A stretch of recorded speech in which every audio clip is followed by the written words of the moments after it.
Hello friends and welcome to the world of angel 1111। Friends, आज हम बात करेंगे ट्रिगर्स के बारे में कि ये क्या होते हैं, हमें ये किस तरह से अफेक्ट करते हैं और इन्हें कैसे हील किया जा सकता है। ठीक है, तो आइए सबसे पहले हम जानते हैं कि what is trigger.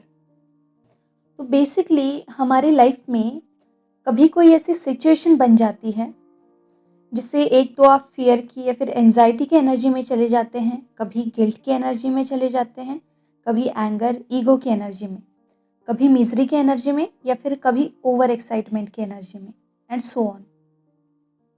C there are so many types of triggers including positive as well as negative and this influence you to react in certain way. यानी कि जब भी आपको किसी भी तरह का ट्रिगर मिलता है, आप एक सर्टन वे में रिएक्ट कर देते हैं। एक तो आपको सडन डर लगता है, या फिर आप सडन गुस्सा हो जाते हैं, राइट, या फिर आप सडनली दुख में जाते हैं। बट ट्रिगर्स क्या करते हैं, मोस्ट ऑफ द केसेस में ये आपके अंदर छुपे हुए जो नेगेटिव इमोशंस हैं या फिर इश्यूज हैं उनको सरफेस पे लाते हैं।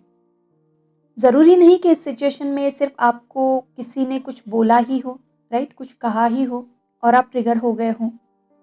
सिचुएशन अलग अलग तरह की भी हो सकती है और अलग अलग सिचुएशंस आपके अलग अलग इश्यूज को सरफेस भी करते हैं।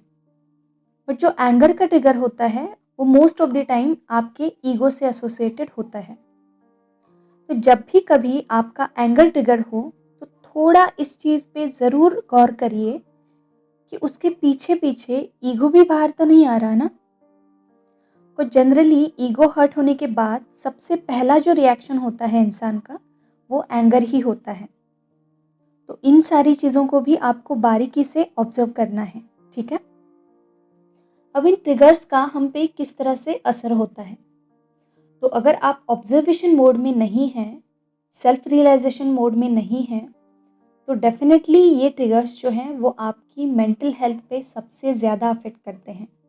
स्पेशली जो मिजरी और गिल्ट के जो ट्रिगर्स हैं वो आपको डिप्रेशन में भी ले जा सकते हैं, या फिर ओवर एंगर या फिर ओवर फियर के जो ट्रिगर्स हैं इनकी वजह से आपको मेंटल डिसबैलेंस भी हो सकता है। ओके, तो देखिए, ट्रिगर्स हमारे लाइफ में दिए ही इसलिए जाते हैं कि आपके अंदर छुपे हुए जो भी इश्यूज हैं या फिर जिनका आपको पता नहीं है, जिनसे आप अवेयर नहीं हैं, या फिर आप इल्यूजन में भी है कि हाँ मुझ में ये इशू है ही नहीं या हील हो चुका है। तो ऐसे छुपे हुए इश्यूज को सरफेस पे लाने के लिए और आपका भ्रम तोड़ने के लिए आपको ये ट्रिगर्स जीवन के अलग अलग मोड में मिलते ही रहते हैं। तो अब अगर कोई ट्रिगर आपको मिले तो उस वक्त क्या करें, उसे कैसे हैंडल करें या फिर हील करें। तो देखिए, सबसे पहले आपकी अवेयरनेस या कॉन्शियसनेस इस लेवल का होना चाहिए कि एटलीस्ट आप ये समझ जाएं कि हाँ ये मेरे लिए ट्रिगर था या है, राइट। और उसके बाद you need to ask yourself कि ये ट्रिगर किस तरह का है।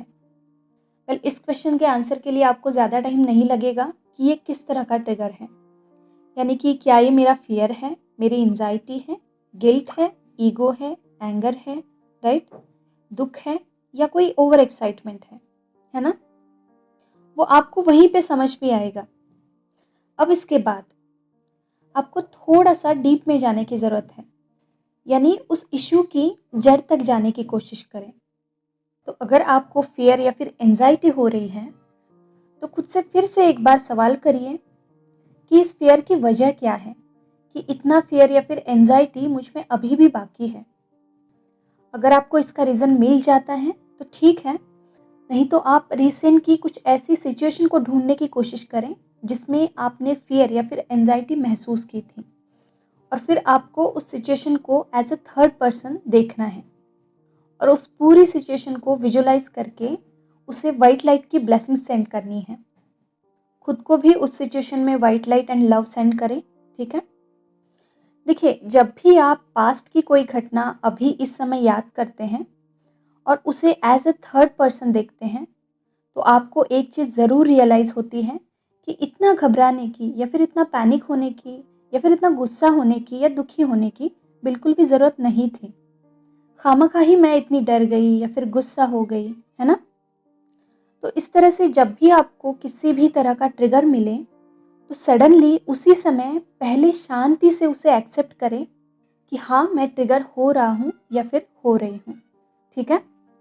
और फिर उसके बाद अपनी उभरी हुई भावना को देखना स्टार्ट करें कि ये किस तरह की भावना है, और फिर बताई हुई जो प्रोसेस है उसको फॉलो करें।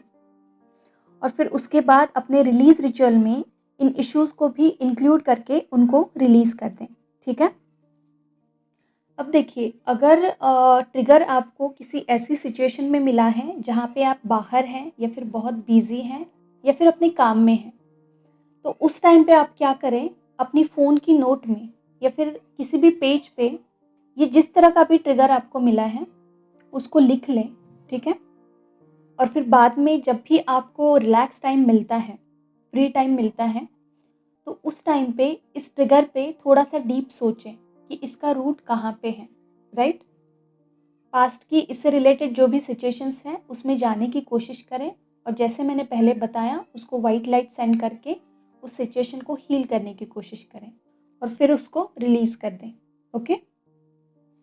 चलिए, अब जाते-जाते आपको बता देती हूँ कि किस तरह के ट्रिगर्स आपके किस चक्रा से रिलेटेड होते हैं, ताकि आप अपने उन चक्रास को हील करना स्टार्ट कर दें, ठीक है? तो देखिए, एंगर और ईगो के जो ट्रिगर्स होते हैं, वो आपके सोलर प्लेक्सस चक्रा से रिलेटेड होते हैं। तो जब भी आपको एंगर और ईगो के ट्रिगर्स मिले, तो समझ लीजिए कि आपको अपने सोलर प्लेक्सस को बैलेंस करना है, राइट? और उसको हील करने की ज़रूरत है, ओके? देन गिल्ट या फिर मिज़री का जो ट्रिगर है, आप बहुत ज़्यादा दुखी फ़ील करते हैं, तो वो आपके सैक्रल चक्रा से रिलेटेड है। तो उस टाइम पे आपको अपना सैक्रल चक्रा बैलेंस करने की ज़रूरत है, ओके? और जब फ़ियर या फिर एंग्ज़ायटी जैसे, इनसिक्योरिटी जैसे जो आपको ट्रिगर्स मिलते हैं, तो वो आपके रूट चक्रा से रिलेटेड है। तो आपको अपने रूट चक्रा को बैलेंस करने की ज़रूरत है, ठीक है? वेल, ये कुछ कॉमन ट्रिगर्स हैं जो जनरली 90% लोगों में पाए जाते हैं, है ना? देखिए, अपने इमोशंस को कंट्रोल में लाना, इमोशनली पावरफुल बनना is the most important thing, right?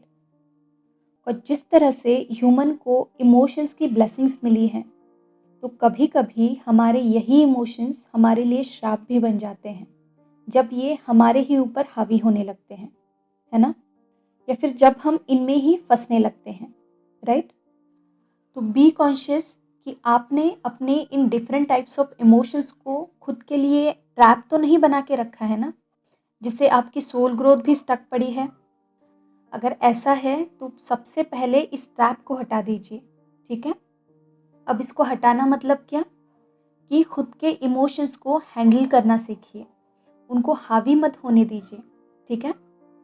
और जिस तरह से मैंने कहा कि हमें इमोशंस एज अ ब्लेसिंग्स मिले हैं, राइट? बट जब वो ओवर हो जाते हैं, तो डेफिनेटली वो हमारे लिए एक श्राप की तरह काम करते हैं। तो इस चीज़ का भी ज़रूर ध्यान रखें, ओके? तो होप कि आज के इस वीडियो से आप अपने ट्रिगर्स को पहचान पाएंगे और उन्हें हील भी कर पाएंगे, ठीक है? तो चलिए, आज के लिए इतना ही। खुद का ध्यान रखिए, खुद को सेफ रखिए। God bless you, all of you. Deep thanks to Reiki Angel, Dr. Mikause, and all Holy Masters. Thank you.